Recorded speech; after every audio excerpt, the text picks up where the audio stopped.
ஏழை பங்காளன் சிவபெருமான் மாதிரி ஒரு தெய்வம் உலகத்துல எவனும் கிடையாது. சிவனுக்கு 1000 பாட்டு இல்ல, ஒவ்வொரு நிமிஷமும் உச்சி குளிரும். சரியா? சிவனடியை சிந்திக்க பெற்றேன் நானே, சிவனடியை சிந்திக்க பெற்றேன் நானே. கருணையின் பெருமை கண்டேன் காண்க,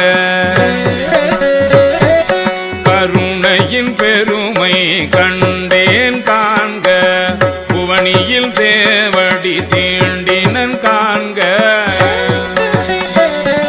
சிவன் என